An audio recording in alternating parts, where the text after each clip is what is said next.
Hello et bienvenue dans Wedding Divan, le podcast dédié aux pros du mariage. Je suis Magali Zarka, formatrice du Wedding Gang, officiante de cérémonie laïque et ancienne wedding planner avec plus de 100 mariages à mon actif. Si tu es entrepreneur dans le milieu du mariage ou que tu souhaites te lancer, ce podcast est fait pour toi. Comment réussir, comment se démarquer et surtout, comment durer dans le mariage? Autant de questions auxquelles nous répondrons ici via des interviews sans tabou de prestataires de mariage ou qui peuvent t'aider à améliorer ton business. On y abordera leur parcours, leurs réussites et leurs erreurs aussi parfois. Je partagerai également avec toi tous mes conseils, astuces et outils pour te donner un accès direct à la réussite dans le Wedding World. Allez, pose-toi dans ton canapé, écoute-nous dans ta voiture ou même en faisant la vaisselle et surtout, abonne-toi pour ne manquer aucun épisode. Hello gang, j'espère que tu vas bien. Aujourd'hui, j'ai le plaisir d'accueillir deux wedding planners dans Wedding Divan. Salima de l'agence Fairy Tale et Charlotte de l'agence Illy Wedding. Et on a une annonce à te faire. Ce teasing de malade. Bon, allez, je te laisse écouter. Hello Charlotte, hello Salima, je suis ravie de vous accueillir dans Wedding Divan. Bienvenue. Merci. Merci de nous accueillir. Ouais. Merci à toi de nous accueillir. C'est clair. Je suis hyper contente parce que c'est un épisode un peu, on va dire que c'est un hors-série. Allez. C'est ça. On va le mettre hors série celui-là. Je sais même pas comment le commencer. On a organisé cet épisode vraiment rapidement parce que je vous ai proposé de le faire via le podcast, d'annoncer tout ça via le podcast. Mais je sais même pas comment commencer finalement.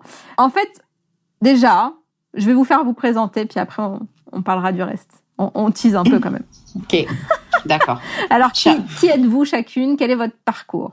Alors, bonjour. Déjà, Magali, merci de nous recevoir et merci pour le temps que tu nous accordes. Avec plaisir. Alors, donc, je suis Salima Lita, je suis wedding planner et mon agence, c'est l'agence Fairy Tale. Donc, je suis wedding planner en Provence et destination wedding à Marrakech aussi. Et qu'est-ce que tu faisais avant que ça fait combien de temps que tu le fais? Tout ça, raconte-moi tout. Oula, alors, donc, moi, j'ai créé mon agence en 2019. Puis, du coup, avant ça, j'ai eu plusieurs vies. Donc, j'ai été danseuse, chorégraphe, voilà. Donc, j'ai abordé pas mal de choses sur la partie organisation aussi d'événements artistiques. Donc, l'organisation, effectivement, ça me connaît, et la dimension artistique également. Donc, voilà. Et puis, écoute, j'ai lancé cette activité en 2019. Je suis marseillaise d'adoption. Quand je suis arrivée à Marseille au départ, c'était pour créer mon école de danse et ma compagnie. Et puis ensuite, je suis restée ici et c'est une région que j'affectionne particulièrement. Et voilà, donc écoute, c'est ce que je peux dire pour le moment parce que si je développe, j'en ai pour longtemps. Donc voilà, je vais laisser Charlotte se présenter. Alors, moi je m'appelle Charlotte, j'ai créé mon agence Illy Wedding en 2018, donc pas longtemps avant Salima, et on a un parcours assez similaire puisque avant je viens aussi du monde du spectacle puisque j'étais en études de danse à Paris. Voilà, je voulais être danseuse professionnelle aussi, donc moi je voulais à l'époque je voulais danser pour Kamel Ouali sur les grandes scènes, dans les clips et tout ça. Donc voilà, malheureusement je me suis blessée. Après je suis devenue wedding planner parce que déjà c'est un métier passion, j'ai toujours aimé l'organisation, j'ai toujours baigné dedans et voilà, et puis en fait le métier m'a attirée, du coup je me suis formée et voilà, je suis maintenant sur le terrain depuis 5 ans. Et voilà, c'est tout ce que je peux dire aujourd'hui, je pense que c'est déjà pas mal aussi. Et alors comment vous êtes rencontrés? On s'est rencontrés justement parce qu'on s'est rendu compte par déjà proximité géographique et par parcours et compétences, qu'on avait des compétences et un parcours qui était assez similaire. Donc effectivement, parce que j'étais aussi officiante de cérémonie au départ, quand je me suis lancée. Et effectivement, Charlotte était officiante, était aussi danseuse. Elle donnait aussi des cours de danse pour les mariés, pour les ouvertures de bal. Et je me suis dit, tiens, c'est quand même assez curieux d'avoir quelqu'un qui a un profil assez similaire. Donc, on s'est croisés, on s'est vus sur pas mal d'événements, et puis après, on s'est rapprochés. Je sais plus comment ça s'est fait. Ça s'est fait de manière assez naturelle, d'ailleurs. Ouais, qui est-ce qui chante ça, là? On s'est connus. On s'est reconnus. Et puis, on s'est gardés, parce qu'on s'est pas perdu de vue. C'est ça. Exactement. En fait, c'est sur les réseaux. Il me semble qu'on s'est parlé sur les réseaux et justement par rapport à nos points, parce que effectivement, comme l'a dit Salima, on est quand même extrêmement similaires sur les prestations qu'on donne et en fait, avec intelligence, tu vois, au lieu de se prendre comme concurrente, et ben finalement on a discuté sur les prestations, sur ce qu'on faisait, sur comment on le faisait, etc. On s'est donné des conseils et en fait on a eu beaucoup d'atomes crochus aussi au-delà du professionnel sur le perso aussi et en fait ce qui est marrant c'est que ça fait maintenant 2 ans qu'on travaille ensemble avec Salima parce qu'on travaille sur le white, etc. C'est vrai on se complète beaucoup aussi sur notre façon de travailler. On a des similitudes mais on a aussi des différences. Et ça fait qu'en fait, on se complète. Donc, finalement, pour travailler ensemble, c'est génial, quoi. Ah oui, moi, j'aurais pas pu travailler avec la même personne que moi, hein, ça, c'est sûr. Ah ouais, non, c'est sûr. Je me serais pas supportée. Mais après, bon, on a eu l'occasion de se croiser en formation, parce qu'on a eu quelques workshops en commun sur des formations qui étaient similaires. Ok, et du coup, vous êtes associés, je sais pas si on peut dire ça comme ça, mais sur un événement, en tout cas, qui s'appelle la White Circus. La White ou le White? Moi je dis je sais pas pourquoi, mais c'est la White. Mais c'est la White Circus, c'est la soirée White Circus. Voilà. Donc c'est arrivé aussi très naturellement. On échange beaucoup pendant la saison, on discute beaucoup, on échange beaucoup, on se soutient mutuellement, etc. Et naturellement, en plein milieu de la saison, donc je crois que c'était au mois de juillet, j'ai dit à Charlotte, mais en fait, j'aimerais bien avoir une soirée aussi pour pouvoir clôturer cette saison. Et je me disais, mais on fait tellement de choses pour nos clients, on organise tellement de choses, on pense à l'atmosphère, à comment est-ce qu'ils vont prendre du plaisir, etc. Et je me suis dit, mais en fait, pour nous, ça n'existe pas. Donc, une fois qu'on a donné du plaisir aux gens, nous, on rentre à la maison et puis, voilà. Mais en fait, tu continues, parce que qui s'occupe de toi pendant que tu t'occupes de la White Circus? C'est pas faux. C'est un peu ça, c'est pas faux, mais le but, c'est quand même, le but ultime, c'est déjà de kiffer parce qu'on travaille sur un événement qui n'a pas les mêmes attentes que des clients.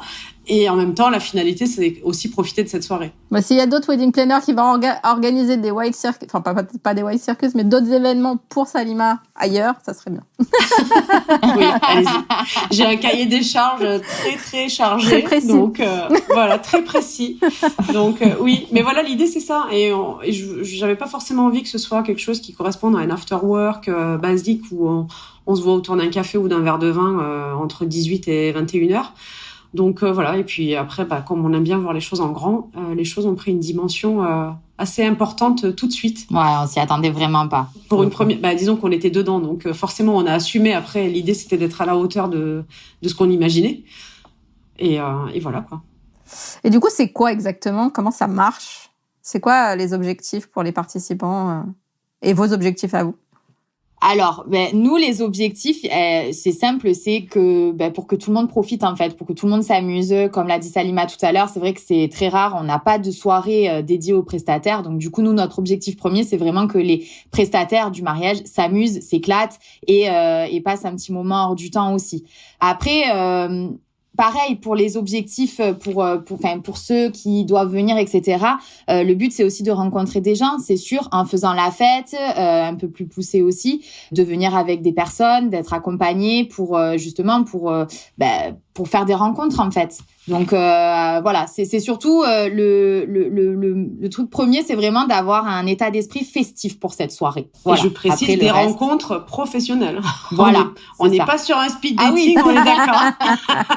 Non, parce que voilà, je précise quand même. Bon, après, si les choses se font, tant mieux, hein. Mais effectivement, l'idée, voilà. Donc c'est vraiment une soirée qui est destinée aux prestataires du mariage, parce qu'on sait qu'on vit tous plus ou moins les mêmes choses, on traverse plus ou moins les mêmes choses pendant les saisons, quel que soit le métier qu'on exerce. Et voilà, donc en gros, l'idée c'est qu'on a partagé un peu les mêmes choses, les mêmes problématiques, les mêmes anecdotes pendant la saison. Et l'idée c'est de pouvoir se concentrer là-dessus. Donc c'est pas vraiment excluant parce qu'effectivement on a des prestataires du mariage qui viennent accompagnés d'amis qui n'ont rien à voir avec ce milieu-là et qui s'éclatent pour la soirée. Donc c'est même fortement recommandé parce que sur la précédente édition, dans tous les cas, on a eu aussi des gens qui venaient de l'extérieur et qui ont kiffé la soirée, clairement. Donc voilà, puis nous aussi, l'idée, c'est de pouvoir également rassembler toutes les personnes avec qui on a pu travailler aussi pendant la saison, parce qu'on les voit ponctuellement, mais après, c'est vrai qu'on les revoit pas tout de suite. Donc ça permet d'échanger autrement aussi. Et puis d'ouvrir le champ des possibles avec de nouvelles personnes qu'on rencontrerait aussi. Moi, je sais que j'ai rencontré des gens sur l'édition précédente avec qui j'ai travaillé cette saison, par exemple. Je suis allée plus loin parce que, donc c'est clairement du réseautage de manière un peu indirecte, mais clairement, c'est aussi un des atouts de cette soirée. Et tu sais, c'est aussi une façon de pouvoir mettre, on en parlait justement, de pouvoir mettre des visages sur les noms. Tu sais, parce que des fois, on est beaucoup sur les réseaux, on échange beaucoup sur les réseaux et on se voit pas en vrai. Donc, c'est aussi une manière de mettre des visages sur des noms. Voilà. C'est clair. Et du coup, en quoi ça se distingue des autres événements qui existent déjà dans l'industrie du mariage ? Je pense que ça se distingue déjà par le volume. C'est-à-dire que ce format-là, qui a une très grande capacité d'accueil avec autant d'ingrédients qu'on met en place pendant cette soirée, font que déjà ça se démarque. Comme je te disais tout à l'heure, je te parlais d'afterwork, effectivement c'est super sympa, mais on n'est pas du tout sur ce format-là. Donc je pense déjà qu'on se démarque par rapport à ça. Ensuite, on se démarque aussi par une identité forte, artistique, parce qu'on a une vraie ligne artistique sur cet événement. C'est pas juste un regroupement de prestataires et de prestations avec manger, boire et écouter de la musique. On a vraiment une vraie ligne artistique qu'on met en place et à laquelle on tient. Et ça a été un peu le fil conducteur de notre méthode de travail pour créer la première édition. Donc l'idée, c'est de garder ce fil conducteur avec des variantes, mais bon, ça, on en parlera un petit peu plus tard. Alors, moi, je sais déjà l'histoire, mais pourquoi ça s'appelle la White Circus ? Allez, vas-y, Salima, comme c'est toi qui as eu... Je continue. Okay. Vas-y, continue sur la lignée, vas-y. Allez, je continue. La White Circus, pourquoi ? Parce qu'en fait, le lieu que nous avons visité l'année dernière et qui a hébergé, donc, et qui a accueilli notre événement, était un énorme chapiteau blanc, avec une superficie hyper importante, une hauteur de plafond assez dingue, et c'est vrai que ça s'est imposé tout de suite. C'est-à-dire qu'on s'est dit, mais c'est un méga cirque blanc, quoi. Donc, effectivement, on l'a un peu stylisé en utilisant un terme anglais, mais voilà, l'idée est partie de là. C'est vraiment une inspiration qui est liée au premier contact qu'on a eu avec ce lieu. Et puis on voulait quelque chose de différent aussi. On voulait vraiment que les prestataires ils arrivent dans un autre univers complètement. Donc en fait clairement ça tout collé en fait. Voilà, c'est et je rebondis aussi sur ta question la différence des autres événements, c'est aussi nous on a un vrai show, tu vois, du fait que on soit toutes les deux issues du monde artistique et tout ça. C'est vrai qu'on a plus qu'un simple défilé de robes de mariée, c'est très beau, mais en fait il y a un vrai show en fait qui se met en place aussi avec des performeurs. On a eu sur l'édition d'avant, on a eu des performeurs, on a eu des danseuses, on a eu des chanteurs, etc. Enfin voilà, on met vraiment en place en fait un spectacle limite. Donc je pense que notre différence elle est là aussi. Trop bien. Bon sur des gros événements comme ceux-là, il y a souvent des défis auxquels on fait face. Est-ce que vous en avez eu pour la première édition ? Et comment vous les avez surmontés si vous en avez eu ? Du coup, les défis. Alors, c'est vrai qu'on en a parlé de cette soirée en juillet, mais en fait, réellement, on a travaillé dessus à partir de septembre. Et en fait, on a eu que 2 mois. Parce qu'on a eu une grosse saison, en fait, pour on avait une grosse saison. Et du coup, donc, on a travaillé dessus vraiment en septembre. Et donc, on a vraiment eu que 2 mois pour préparer cette soirée. Donc vraiment, je pense que le défi il a été là et démarcher aussi les prestataires parce que c'est vrai que c'était une première et donc il fallait les convaincre de nous faire confiance, de nous suivre dans l'aventure. Sans nous, on savait pas l'ampleur que ça allait prendre. Donc finalement, c'était convaincre les prestataires tout en étant convaincus aussi que ça allait marcher, sauf qu'on savait pas. Donc voilà, non vraiment je pense que le vrai défi ça a été de tout organiser en 2 mois, mais après voilà on a eu une très bonne organisation ensemble et voilà tout s'est bien déroulé finalement, mais ouais ça a été je pense que le défi premier a été ça. Je sais pas si t'as quelque chose à rajouter Salima, mais Non je valide complètement. Charlotte disait qu'on a eu une très bonne organisation, mais en même temps on est wedding planner donc oui non c'est sûr. Oui mais à deux c'est pas pareil. Voilà c'est vrai. Ça. C'est qu'on s'est vite réparti en fait les tâches. En fait, on se les est pas réparties. Ça a été assez naturel parce que on sait ce que l'une a, ce que l'autre a un peu moins, et du coup, je pense que naturellement en fait, on a réparti les tâches comme ça. Donc en fait, ça a coulé. Mais justement, qui a fait quoi ? Alors, qui a fait quoi ? Moi, pour tout te dire, je suis plus dans la communication sur les réseaux. Moi, c'est moi qui gère un peu plus, l'Instagram, toute la com, les stories, les visuels et tout ça. Moi, je suis vraiment sur le design, sur la com. aussi recherche de prestat. Et puis après, on se répartit un petit peu tout. Il y a tellement de choses que je sais même pas trop quoi te dire de qui fait quoi, en fait. On fait un peu tout et pas rien. L'idée, c'est ça, c'est de faire germer une idée et puis ensuite on dit qui prend en charge ça. C'est vrai que moi je suis plus sur la partie relations publiques, on va dire, sur les réseaux prestat, sur le démarchage de prestataires, etc. Et puis aussi sur la dimension artistique par rapport au show. C'est vrai que voilà, je me suis aussi pas mal occupée de ça sur la première saison, sachant que sur la première saison, on était accompagné de Clotilde qui ne travaillera plus avec nous sur cet événement maintenant, et donc elle s'est occupée beaucoup de la partie administrative, mettre à jour les tableaux, s'occuper de la billetterie, etc. Donc elle a fait un travail de fond qui était très très conséquent, donc et je la remercie encore pour ça. Donc voilà. Ok.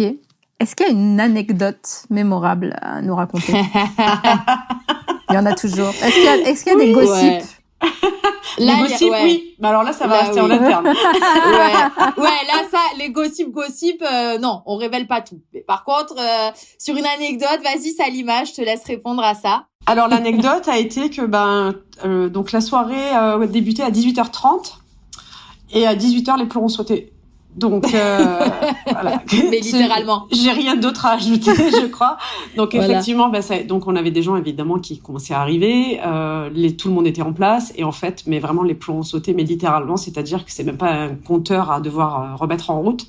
Ça a été, voilà, il a fallu chercher la source du problème, savoir ce qui faisait sauter les choses, parce qu'évidemment entre traiteur, les lights, la mise en place lumière, la sonorisation, etc.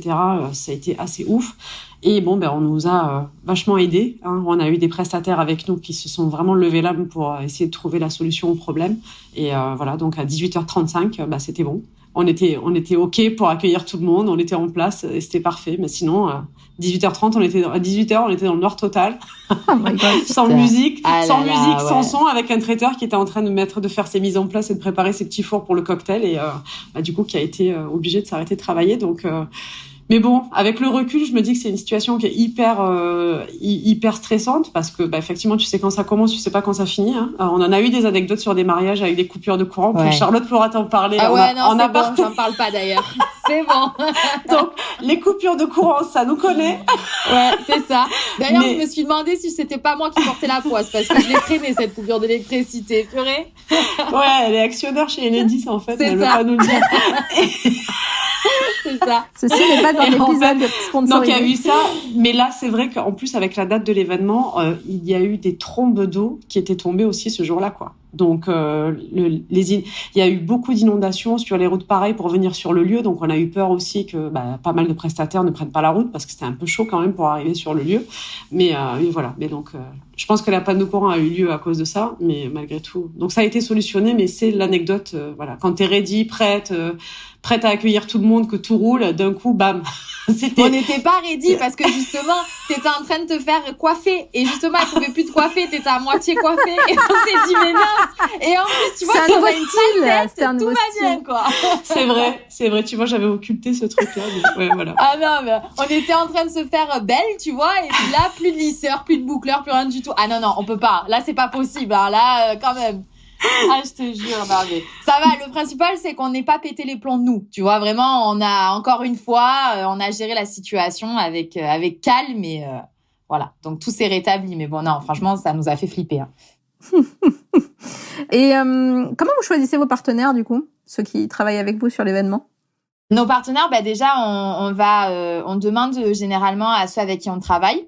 Parce que voilà, on les suit, ils nous suivent aussi sur les saisons et tout ça, mais pas que. En fait, c'est aussi si ça colle avec le thème qu'on aura choisi, et puis aussi et surtout si on aime leur travail ou non en fait.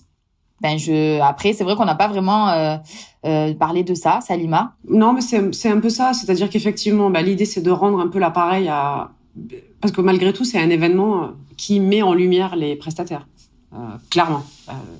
ok, ils jouent le jeu de nous accompagner, de nous suivre sur les requêtes qu'on a, etc. Mais par contre, en contrepartie, effectivement, ils sont mis en lumière. Et sur la partie communication, et sur les teasers, sur les images, et sur le côté original de l'événement, où en fait, ils sont hors contexte du mariage dans lequel on a l'habitude de les voir évoluer. Ce qui fait que c'est quand même une plus-value aussi par rapport à la capacité d'adaptation. Et effectivement, c'est vrai que voilà, donc c'est rendre l'appareil aux prestataires qu'on connaît déjà, et c'est également avoir envie de mettre en lumière d'autres prestataires avec lesquels on n'aura pas forcément bossé avant, mais qui suscitent un intérêt ou un intérêt dans le sens noble du terme, hein, pas le fait d'être intéressé, mais qui sont intéressants, on va dire, et qui méritent de se lancer parce que peut-être qu'ils ont créé leur boîte récemment. Moi, je trouve qu'en tant que jeune entrepreneur aussi, au départ, j'aurais trouvé ça cool d'avoir une intégration rapide grâce à un événement d'une ampleur comme celle-là. J'ai pas envie d'être exclusive et excluante en ne faisant travailler que les mêmes prestataires. Et voilà, l'idée c'est qu'aussi il y a beaucoup de créations d'entreprises qui se font dans cette industrie notamment. Et il y a des gens aussi qui méritent d'être mis en lumière et de pas attendre d'avoir créé un réseau pendant 10 ans pour pouvoir percer, quoi. Et ça, c'est un truc qui est un booster, je pense, aussi. Donc, toi, je pense que tu sais, Magali, vu que t'es coach, tu connais les éléments positifs qui peuvent booster les prestataires sur un départ d'activité ou relancer même une motivation en cours, puisqu'on a toujours besoin de se redonner des petits coups de boost au moral et à la motivation. Donc voilà, c'est un peu un mélange de tout ça. Et après, l'idée, bien sûr, c'est que ça colle avec la ligne artistique qu'on s'est fixée. C'est ça. C'est très important, en fait, pour nous, la ligne artistique. Donc, en fait, les prestataires, on les choisit aussi en fonction de ça.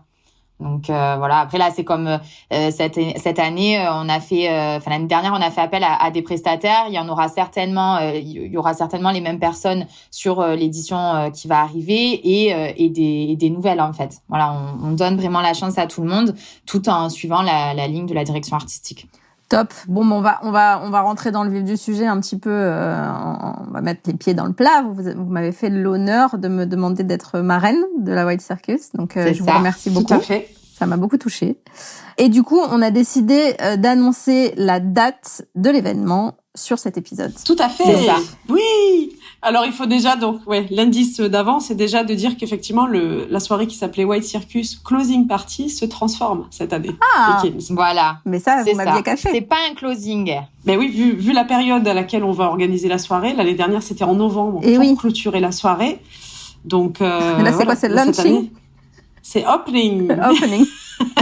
Un opening. Et parce qu'on aime bien faire tout l'inverse des autres aussi, tu vois. Donc, du coup, on voit plein de closing. Donc, nous, on a voulu faire un opening cette année. Voilà. C'est vrai qu'on a vu beaucoup de closing apparaître. Donc, après, on s'est dit, tiens, on va faire du contre-emploi et on va arrêter avec ça. Et on va faire un lancement de saison cette année. Donc, ça peut mettre la pêche. Ouais. Le but, c'est ça aussi. C'est de dire, OK, on est prêt, on se lâche bien une bonne fois pour toutes et on se retrouve à la fin de la saison, tu vois. Donc, ça, c'est pas mal. C'est ça. OK, donc, c'est quoi la date? Alors, c'est moi qui ai la primeur de lancer la date. Absolument. Vas-y. Du coup, roulement de tambour, boum, boum, boum, boum, boum, boum. L'opening, donc, il se fera le jeudi 21 mars 2024, bien évidemment. Voilà. Donc, ça sera le 21 mars. Donc, vous pouvez déjà noter la date dans vos agendas. On vous attend nombreux et nombreuses. Alors, on a décidé aussi de pas tout dire aujourd'hui. Donc, est-ce qu'on peut donner quand même quelques indices sur le lieu de cet événement? Oui, parce qu'on a le lieu aussi. Alors, vas-y, Salima, je te laisse. Des indices, mais... N'en dis pas trop. Ouais. Faut pas que je fasse de boulettes. Non. Alors, c'est un lieu qui est très connu. Je peux te donner un deuxième indice? T'as le droit à 3 indices. C'est un lieu qui a une grande capacité d'accueil. Ouais. Parce que moi, je sais. J'ai le droit de savoir parce que je suis marraine. J'ai dit, je leur ai mis le couteau sous la gorge et je leur ai dit, si je suis marraine, vous me dites tout en amont. Et le troisième indice, du coup, c'est un lieu qui sera complètement différent de celui que nous avons choisi pour la première édition. Voilà, donc il sera total différent, quoi. Rien à voir. Alors, si vous avez des idées, vous pouvez nous les mettre sur Insta, sur le compte, sur le mien. Comme ça, je repartagerai. Donc, le compte Le Wedding Gang. Et puis, je taguerai Charlotte et Salima. Et on verra un petit peu s'il y a des gens qui ont le nez fin. Oui, c'est ça. Absolument. Dernière question sur l'événement, du coup. Quel conseil vous pourriez donner à des personnes qui ont envie de venir pour maximiser leur expérience ? Alors, l'idée, c'est de venir, déjà. de prendre sa place dès que la billetterie sera en ligne. Mais hormis ça, plus sérieusement, l'idée, c'est de rencontrer du monde, mais c'est aussi de faire la fête. Donc, c'est bien aussi de venir accompagner. Venir avec des amis, prestataires de mariage ou pas. Voilà, mais l'idée, voilà, c'est ça. Ah ouais, les personnes qui ne font pas partie du mariage sont acceptées ? Oui. Genre, on peut venir avec son +1 ? Carrément. Tu peux venir avec ton +1, avec tes copines, avec ton tes copains. ton +3. No comment. Non, voilà, l'idée c'est ça, l'idée c'est de venir vraiment dans l'optique de faire la fête et de jouer le jeu pour être immergé dans un univers totalement dédié à cette soirée qui sera très spécifique. Parce que après on est prestataire de mariage, mais c'est vrai que cette soirée-là, alors oui effectivement on est wedding planner, donc là effectivement les prestataires du mariage et tout ça, mais que ça soit le thème, la direction artistique, le spectacle, le show, tout ça, ça peut autant plaire à des personnes qui ne sont pas issues du monde du mariage. C'est donc oui, c'est aussi ouvert à ceux qui ne sont pas dans le mariage, bien évidemment. Ok. Ben écoutez, merci beaucoup. On va passer aux questions que je vous ai pas envoyées parce que si vous avez déjà écouté les épisodes de podcast, je n'envoie jamais les dernières questions. Votre dernier coup de cœur? Alors ouais, bah dans le privé, moi c'est les premiers pas de mon fils, hein. Mon coup de cœur, mon dernier coup de cœur. Hein, trop bien. C'est les premiers pas de mon fils, moi. Trop bien. Ouais, c'est super ça me va bien. Et toi, Salima? Moi, je dirais que c'est très récent. Hein. C'est le voyage que j'ai fait à Marrakech pour l'organisation d'un mariage, puisque j'ouvre la destination Marrakech pour la saison prochaine. Et je pense que mon coup de cœur, ça a été cette atmosphère si particulière que j'ai ressentie en étant là-bas. Je connaissais déjà, mais d'y être immergée d'une autre manière avec la projection d'organiser un événement là-bas, pour moi, ça a été un vrai coup de cœur. Ouais. Génial. Trop bien. Le dernier livre que vous avez lu, ou le dernier livre que vous avez aimé, parce que on s'en fiche de ceux que vous avez pas aimé. à moi qu'il y a un livre qu'il faut pas lire, surtout pas lire. Mais... Moi, je vais passer pour l'obsédée. C'est un truc de fou. J'ai lu le dernier Grey, en fait, tu sais, de 50 Shades of Grey, et en fait, c'est sa vision à lui. Donc là, je suis en train de lire le dernier des tomes Grey. Voilà. Ok. Bah, j'ai bien aimé, moi, ces livres-là. Ouais, ils sont bien. Ouais, moi, la question, c'est surtout la dernière fois que tu as eu le temps d'ouvrir un livre. Mais alors... c'est horrible parce que j'ai fait des études de lettres. J'étais hyper à fond sur la lecture, etc. Et je me rends compte avec ce métier-là que je n'ai plus le temps d'être concentrée sur un bouquin. Même si je sais que c'est un truc qui est hyper bénéfique, mais donc je lis des bouquins de développement personnel, voilà, de stratégie, marketing, de choses donc comme ça. Donc t'as le temps de lire en vrai. J'ai le temps de lire en fait, mais c'est des choses que je peux lire en surface, tu vois, en diagonale. C'est des choses que voilà, que je peux y revenir, etc. Mais me plonger dans un bouquin, moi, ça fait quand même une bonne année que j'ai pas lu, quoi. Bah, ça, tu sais bien que c'est le prochain défi que je vais te donner, du coup. C'est ça. Je veux qu'à la White Circus, tu me dises j'ai lu ce roman. Ok, je ferai un petit pitch si tu veux. Interro surprise. Ouais. Non, mais j'en ai plein sous la main. J'en ai plein que j'ai acheté en fait, mais que je n'ai pas encore ouvert. Quoi. Non, mais si c'est un truc que t'aimais faire, enfin, le lâche pas. Mais quoi. vraiment. Ah, mais oui. Non, mais en plus j'ai fait des études de lettres, donc tu te doutes bien que ma bibliothèque est très remplie et j'adore aller dans les librairies, choisir des livres, etc. Mais clairement là, ouais, c'est un de mes objectifs personnels. Eh bien, dans un futur proche. Oui. Ok. Dernier podcast que vous avez écouté? Eh bien, c'est celui que tu as réalisé avec Mélissa. Ah, ok. Super. Ouais. Tout à fait. Mélissa avec le pote. On le mettra dans les liens de l'épisode. Absolument. Ouais. C'est vrai, je l'avais écouté, parce que, comme je connais du coup Mélissa, j'étais curieuse de ce podcast-là. Et donc, comme ça correspond un peu à la période où je t'ai découverte, un peu plus, de manière un peu plus approfondie. Donc, c'est vrai que je m'y suis intéressée, je l'avais écouté. Trop bien. Et toi, Charlotte? Pareil. Parce qu'on connaît Mélissa, donc en fait c'est vrai que je t'avoue que je n'écoute pas beaucoup de podcasts. Vraiment, quand j'en écoute, c'est pareil, il faut avoir le temps aussi de bien les écouter. Et par contre, comme je connais aussi Mélissa, qui est une copine en commun à nous, du coup j'ai été curieuse aussi de l'écouter. Voilà. Ok, donc, super. C'est intéressant. Et votre dernier coup de gueule? Dernier coup de gueule. Alors attends, il y en a tellement. C'est surtout, alors c'est Charlotte la spécialiste des coups de gueule, hein, il faut savoir. Ouais, j'avoue. Clairement, Charlotte, c'est voilà, il y a toujours un coup de gueule à pousser à un moment donné dans la journée, quoi. Donc je vais te laisser l'honneur de. Je vais au front, moi. Voilà, j'y vais, quoi. Mon dernier coup de gueule, je pense que c'était pas il y a si longtemps. Après, toujours pareil, sur le coup de gueule, ça va être par rapport à mon fils, hein, qui fait, comme il marche maintenant, après, professionnellement, pour le coup, j'ai pas eu de coup de gueule récent dans ma vie. Tous les jours. Voilà. Ouais, mais bon. Non, tous les jours, elle a une grande gueule. Elle pousse pas forcément. Voilà, c'est ça. C'est pas en fait, pour moi, c'est tellement normal, tu vois, de crier et de revendiquer des choses qu'en fait, ça devient plus des coups de gueule à force, tu vois. Ça devient une normalité, voilà. Ok. Et toi, Salima, tu vas pas y couper, hein, tu sais. Non, je vais pas y couper. Je te vois rien me dire, mais. Non, c'est pas. Non, alors professionnellement, non, la coup de gueule, j'ai pas vraiment eu la nécessité d'avoir un coup de gueule récemment. Non, c'est plus, je dirais, dans la vie en général. En ce moment, il y a un climat qui me met très mal à l'aise. Ouais, je suis d'accord. Et voilà. Moi aussi. L'air ambiant ne me correspond pas trop, en fait. Donc, voilà. Sans trop en dévoiler parce que je mélange pas le travail et mes opinions privées. Mais, voilà, il y a un certain climat qui me met mal à l'aise et qui me met en colère. Je partage. Vive la paix, voilà. En fait, Moi aussi, les oui, gars. ça c'est sûr. Ouais, exactement. Okay. Ah, ça va, je me sens moins seule, merci. Ok, et dernière question que j'adore poser. C'était quoi la pire période de votre vie à chacune quelle époque quel âge? Moi, je t'avoue que là, en ce moment, c'est une période très, très compliquée. Début d'année, surtout. Mon début d'année a été très compliqué dans ma vie privée. Et je t'avoue que 2023, à part la naissance de mon fils, sinon, j'ai très hâte qu'elle se termine parce qu'il y a eu beaucoup de changements. J'ai eu beaucoup de choses négatives qui me sont arrivées et j'ai morflé, pour tout te dire. Ouais, donc voilà, j'ai très hâte. Après. Voilà.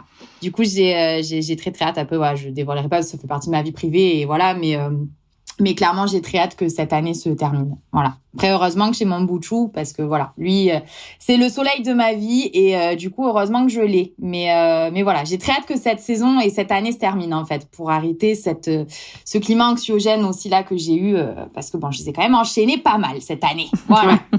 Et c'est là que tu vois la force qu'elle peut avoir parce qu'elle est hyper solaire malgré tout ça. Et c'est pas de l'hypocrisie, c'est qu'elle est naturellement comme ça. Ouais. Ça se voit, ça se s'entend, ça se voit. C'est ce que j'apprécie énormément chez Charlotte, c'est la force qu'elle peut avoir aussi pour défier la vie, les aléas, etc. et rester toujours hyper optimiste et toujours avoir cette pêche. Donc moi, c'est vraiment. Tu me fais pleurer, c'est normal. Oh. Bienvenue dans Wedding Divan. Bah oui, c'est ça. Après, ouais, ça a été, j'avoue que cette saison, elle était très compliquée, même au niveau des mariages, et j'ai tout fait de front, en fait. Même mes mariés, quand je leur ai un peu vite fait résumer, ils m'ont dit, ah ouais, dis donc, on n'aurait pas de vie, et voilà. Je pense que, effectivement, pour moi, le plus important, c'est que, mon fils soit bien déjà, et qu'il soit bien dans sa tête, et surtout que, voilà, au niveau de mon travail, ça se soit pas, enfin, on n'avait pas ressenti ce côté de ma vie privée qui s'effondrait complètement.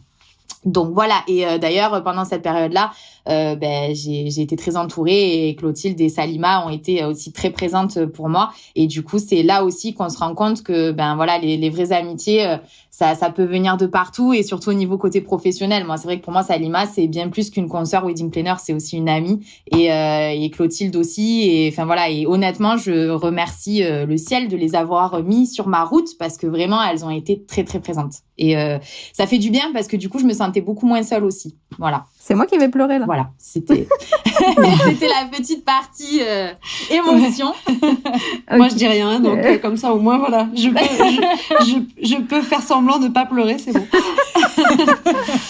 Et toi, Salima, c'était quand la pire période de ta vie? J'aime pas utiliser ces termes-là, puisque je suis toujours sortie grandie. Mais oui, c'est parce qu'il y a une autre question après. De chaque période difficile. Donc, en fait, on va dire que comme j'ai eu plusieurs vies et que j'ai à chaque fois bouleversé ce que je vivais pour vivre autre chose, de manière professionnelle, de manière privée, je fonctionne beaucoup à l'instinct et au coup de cœur, quoi. et j'aime être animée par la passion, etc. Donc ce qui fait que je peux avoir des réactions très impulsives sur mes changements de vie, sur mes aspirations, sur le fait de changer de métier, etc. Donc on va dire que chaque transition pour moi a toujours été difficile parce que je suis repartie de zéro plein de fois. Donc je peux pas te donner une période particulière, puisqu'effectivement, ma vie a été... on dirait que j'ai 80 ans quand je parle comme ça. Mais t'as changé combien de fois, merde. Et ça va encore durer. Non, et en fait, effectivement, voilà, les transformations, enfin les changements, le fait de devoir tout plaquer pour aller être danseuse à Paris quand j'étais beaucoup plus jeune, alors que j'avais une situation qui était bien installée, j'étais dans le milieu de la danse aussi, mais je m'étais dit tiens, je bossais à Toulouse en fait. J'étais danseuse professionnelle à Toulouse au départ, j'étais prof de danse aussi là-bas, j'avais une vie très carrée, très en place, et je me suis dit mais j'ai pas tenté ma chance à Paris, donc il faut que j'y aille. Et j'ai tout plaqué du jour au lendemain et j'ai galéré pendant des mois avant de pouvoir me faire un réseau, avant de pouvoir trouver du travail dans la danse, etc. Donc voilà, il y a eu des périodes comme ça où à chaque fois, je fais table rase et je prends le risque de partir à zéro, où clairement je déguste, mais j'ai une fierté et un acharnement et une... Toi aussi, t'as une force. T'as la force aussi. Qui fait que je me dis, j'ai pris cette décision dans ma vie, je veux rien regretter, donc j'y vais. Et du coup, j'assume et je le fais. Donc j'en sors grandi, mais je passe toujours par des périodes un peu difficiles. Voilà. J'adore. Mais là, tout va bien.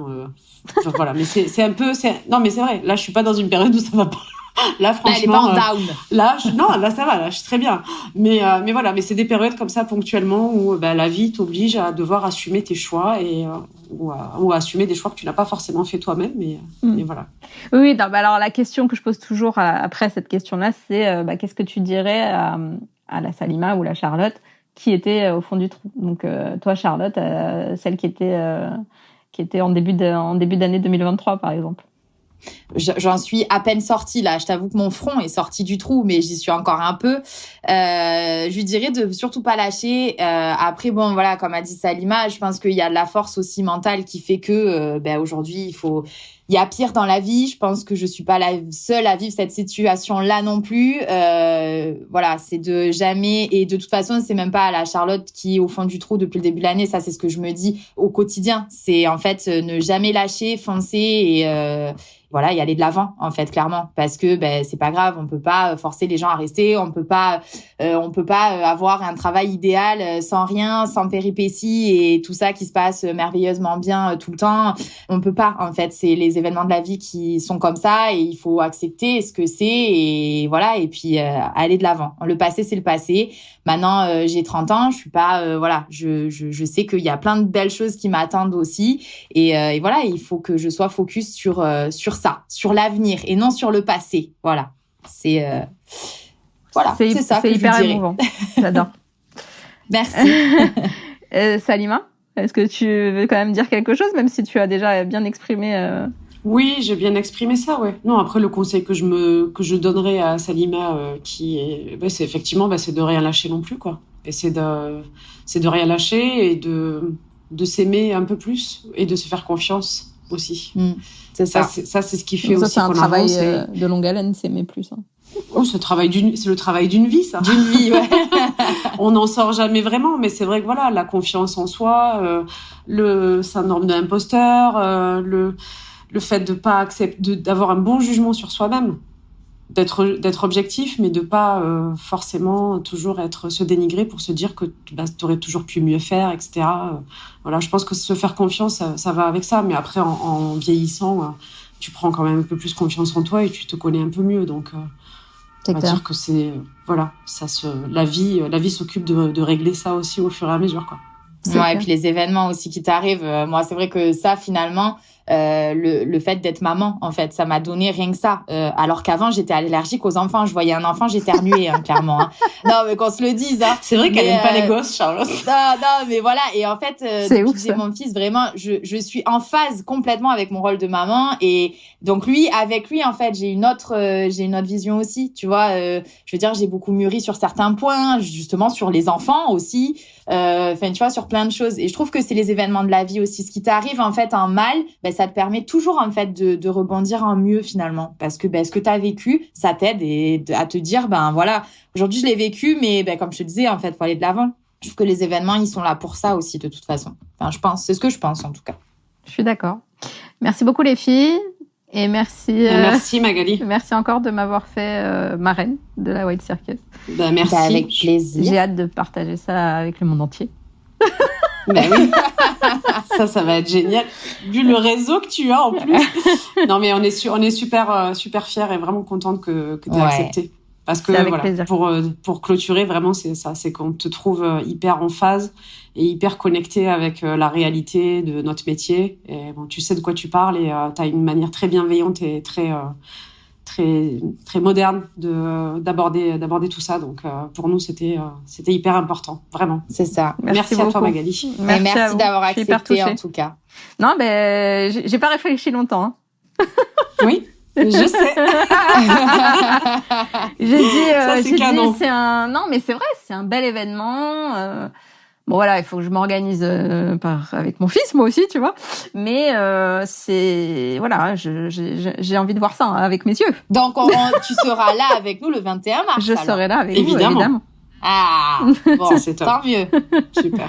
Merci à vous et à très vite pour l'annonce, du coup. Oui. Merci Magali. À très bientôt. Merci Magali. À très vite. À bientôt. Et voilà le gang, j'espère que cet épisode vous aura plu et que vous viendrez nombreux et nombreux à la White Circus. Et si vous avez des idées pour le lieu, on a hâte d'avoir vos pronostics. Contactez-moi sur mon compte Le Wedding Gang, j'ai hâte de vous lire et à très vite pour le prochain épisode de Wedding Divan.